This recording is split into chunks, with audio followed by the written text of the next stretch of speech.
That ruins date night horribly. What does? Traps. What about traps? You know, everything gets all hot and steamy.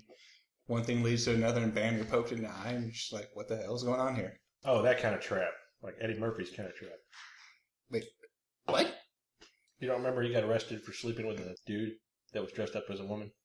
Is this on the set of Big Mama? Was he in Big Mama? I don't remember. Wait, that was Martin Lawrence. No, Martin Lawrence is the one that ran through traffic naked screaming. So I guess this whole podcast is going to be about black actors doing stupid shit, right? Yeah, pretty much.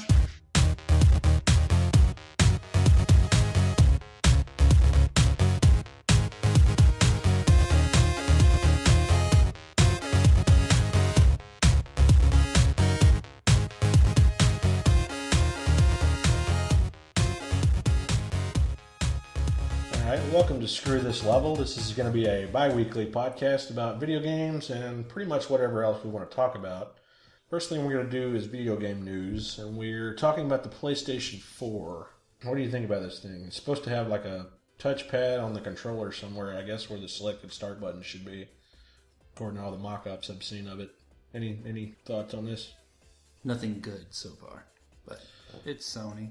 8 cores at 1.6 gigahertz, arranged into 2 clusters. So it looks like they're still trying to make proprietary shit that nobody's going to be able to code for. That's because that worked so well the last time. They are using a AMD GPU, which is new for them at least. They usually make their own video processors, but I guess they got lazy this time. Everyone's doing that this round, aren't they? Yeah, pretty much. I think, matter of fact, all 3 major consoles, I believe, are using AMD processors this generation. Yeah, because NVIDIA's got their little thing coming out soon. Soon, the relatively. Shield or whatever. Yeah, I think all the new consoles coming out in this next generation are going to have AMD chips. I'm not sure about the Microsoft system, but I know the Wii U has one in it. 500 gigs of hard drive space, 4 gigs of RAM. Kind of sounds like a low-end standard PC gaming machine to me. I wonder how long we're going to be stuck with this thing. Obviously, it's going to have a Blu-ray player in it. Network capability, it's going to have a gigabit Ethernet card in it. Wi-Fi, Bluetooth, all that good jazz. They're saying they're ditching the iconic design of the DualShock, but all the mock-ups I've seen have had the touchpad like in between the, where the select and start buttons are on the normal DualShock, and it looks like a regular DualShock other than that. Yeah, we'll see. When are they supposed to release any news about this? Later this month. February 20th, down there. Yep. The rumor is that they're going to release it this year by Christmas. They've made that promise before and missed it, so I guess we'll see about that. They're also retrying the Move, which... What the hell's a Move? It's the Wii ripoff, basically. You get the iToy camera, you point it at yourself, and it follows a little trap ball. Oh, yeah. It's a lot more sensitive than the Wii controllers due to using motion cap technology, but not much was made for it. Well, let me ask you this. Do you think Microsoft, the rumor of the new consoles, obviously they're going to use the Kinect, but how integral do you think the Kinect will be into the console? They're going to use that as the sole controller? They're still going to have controllers?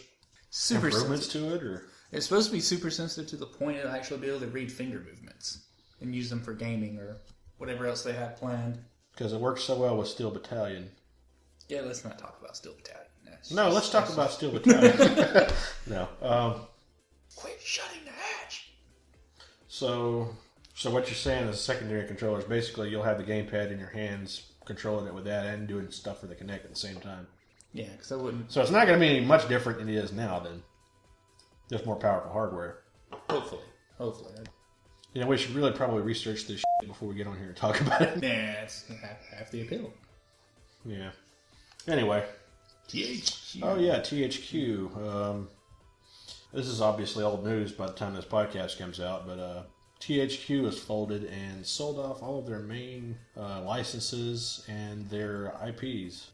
I know one of my favorite ones that they had was Darksiders, and nobody ended up buying that one, which kind of disappointed me, but there has been some interest from Platinum Games on Twitter and some other things about that particular franchise. Who all was participating? I know Stick of Truth, which is the South Park game that's supposed to be coming out. I think Ubisoft bought it. Yep. And then Sega got Relic, which will be interesting. And they beat ZeniMax out for that bid by only like $300,000. Wow. Relic is a pretty good studio, and I'm actually kind of surprised Sega bought it, but that's probably the best case scenario because Sega's already kind of known for, the Total War series and that kind of thing. Universal War, which didn't do so well, but... Yeah, as long as they don't retry that, we'll be fine. As long as they don't dictate to Relic how the games go, then they should be alright. Let's see, who else was a big winner in this? Koch Media, which I think is Deep Silver. What did they buy? They bought, I believe it was, they got the Metro series, that's right. They got the rights to Metro, Last Light. What else? Oh, Saints Row, that's the other big one they got. Saints Row was part of that auction. And I guess they're just trying to get into the pool with the big guys. They're going to let them complete Saints Row 4. That'll be interesting. The bad thing about that is I heard that High Voltage is helping them with it. And High Voltage is the people who made Star Wars Kinect. Alright, so we're going to get some Dance Central content in here. So I'm sure you have to yell obscenities at your Kinect and start a rap battle and that kind of shit. But anyway. You do know that's a serious feature in Dead Space 3. What is? You can yell, "Get the off me," and you'll literally push the creatures off of you or off your partner. It's panic voice commands or something. I forget the technical term he used. I would love to see that in action, actually. There's a gameplay video for it up already. Anyway, yeah, they've got Saints Row, and I know Turtle Rock actually put in a bid for something that they were developing. It's a first-person shooter. I guess it's set in a futuristic type setting, sci-fi. They put in a $250,000 bid, maybe something like that, and they were outbid by a pretty big margin. I think the game is called Evolve. That's a new IP, and Turtle Rock is obviously famous for Left 4 Dead, and was originally started by a few guys from Valve. So now the most recent Nintendo Direct had some pretty cool stuff on it. Was it Xenoblade that was getting a sequel, or was it? They haven't said if it's an official sequel or not. It's called X right now. It hasn't been given an official name. It's basically an MMO with what looks like Xenoblade's combat system. The other videos I saw was pretty impressive because you could get in the mech and then fly around in the world without having any lag or draw distance problems or anything like that. So graphically it was pretty neat. There was an announcement about some upcoming Wii U games. What else was there? There's a good bit of that. One of the big things is their partnership with Atlas. They're getting a couple of games from them. Big one's the Shin Megami Fire Emblem crossover, because back in the, for the Super Nintendo had a few issues with religious symbols. Oh yeah, I remember and that. then Shin Megami's all about the religion. Yeah. So that'll be an interesting take to watch. I know they had Bayonetta 2 was supposed to be exclusive. Oh, the new Zelda and the remake of Wind Waker. Wind Waker is probably one of my favorite Zelda games, actually. I've played that one numerous times. And this HD remake is I don't know what to think about it, because everything I've seen, it looks like they just applied a crap load of bloom filters to it. The models are kind of odd looking. I guess I'll reserve judgment until I actually play it, but I can't make my mind up just seeing the screenshots. I'll just have to play it. Well, at least it's not your typical little make the resolution bigger and call it a day. Yeah, I mean, they upped everything, the poly count and everything like that. But, and I guess they're going to add new dungeons and that kind of thing would be nice. They haven't announced that they're adding new dungeons, but they do these Nintendo Direct things a lot, so hopefully they're just passing out information little by little, like they did with Smash Brothers. Speaking of which, they haven't said anything about new Smash Brothers yet, have they? Other than it's coming. I haven't really said much about it. That sounds about right. I can't wait for Japan time this time. Oh, God. And then there's the new Zelda, which I actually didn't read anything about. Do you know much about that one? Not yet. They've kind of been tight-lipped on it so far. Other than the big things they're going for is they want to change the style of gameplay to be less linear and more open world and give the player some more choices. And they've hinted heavily at the player not being alone this time around, and a lot of people are taking that to heart as a multiplayer component. So, like, Four Swords type gameplay, you think, or? I'm kind of hoping so. Maybe not so dependent on the multiplayer, but something similar.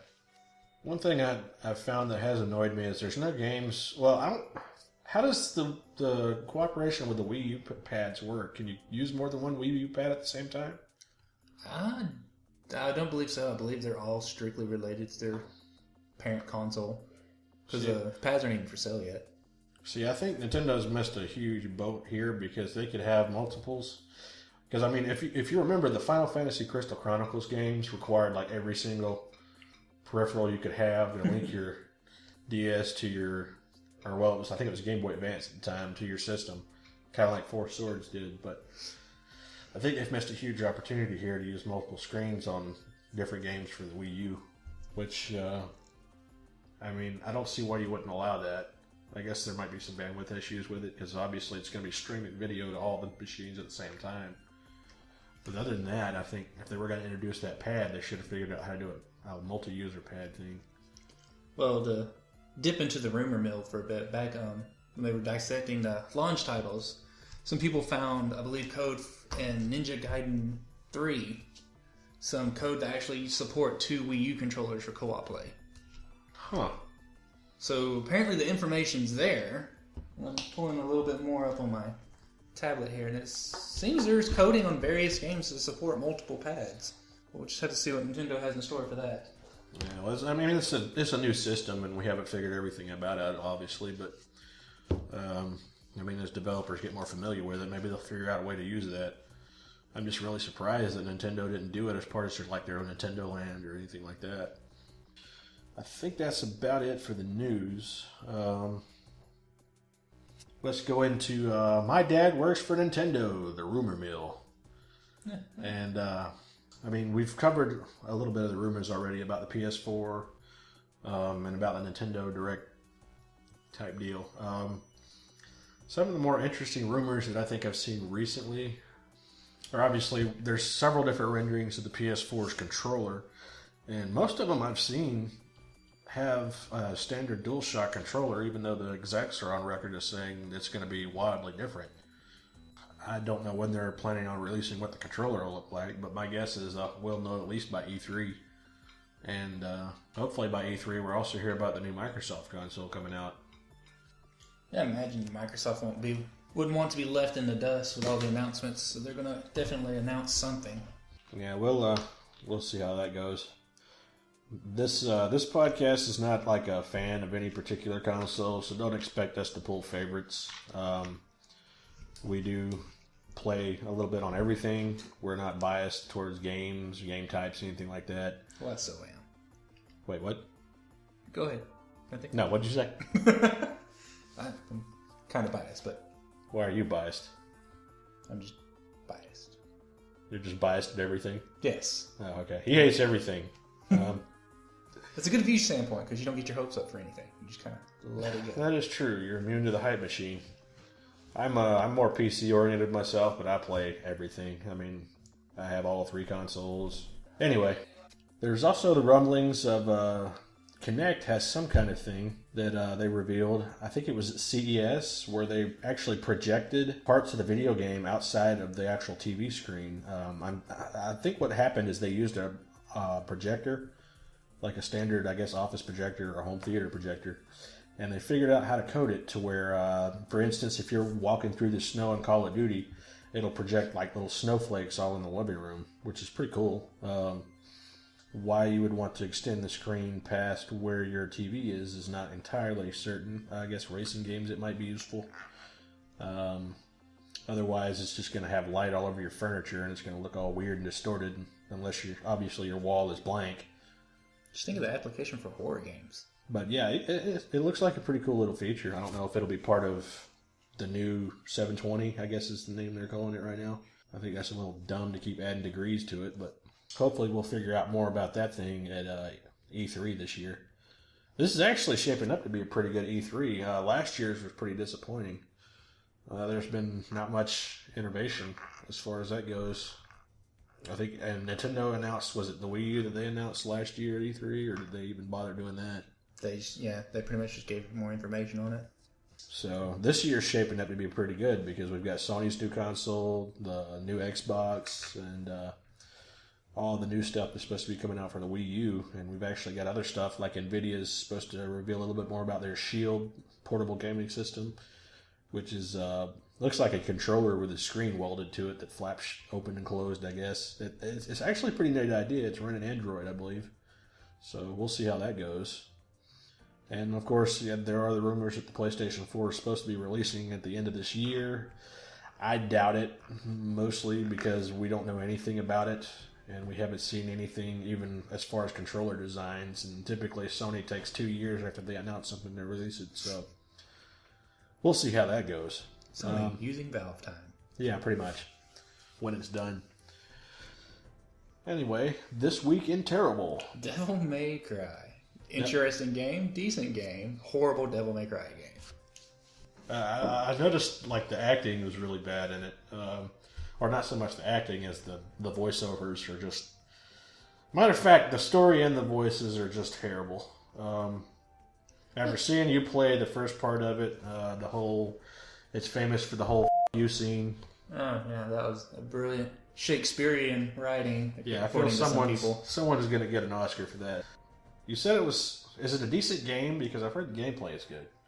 It's a decent game. I'll give it that. And if it went by a different name and maybe used different characters in a different setting, it could have been probably a great game. But it's a horrible game to the series it's borrowing its name from. So in other words, except for the gameplay, everything's terrible. I wouldn't say the storyline's completely terrible as much as the characterization. The written dialogue for the characters is terrible, not necessarily the story. Okay. And really, Dante's a horrible character.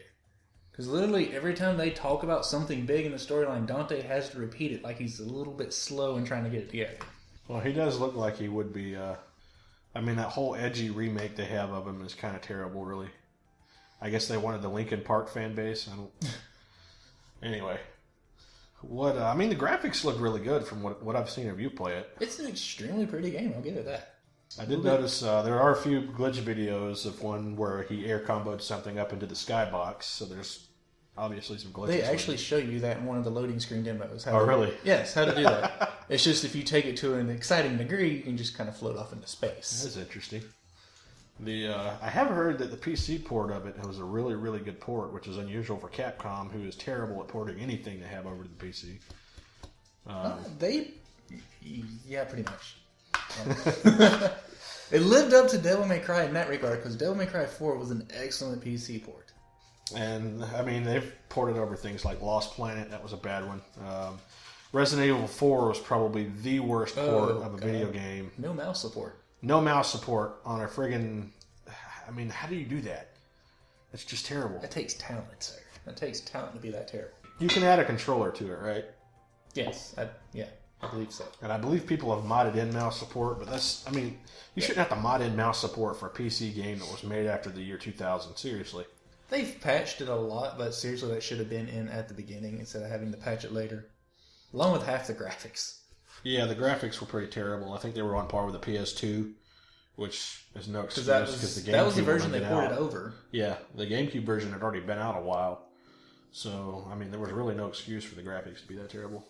I think there was actually supposed to be a double whammy in This Week in Terrible. I'm trying to remember what it is. Double whammy! No. Alright, so this is a double whammy of This Week in Terrible. I guess just because Nick wanted to rant about Devil May Cry, but... Horrible! Typically what we do is we try to take just bad things on the internet altogether. For instance, this is going to be a Yahoo Answers question that someone's actually posted for some reason on Yahoo.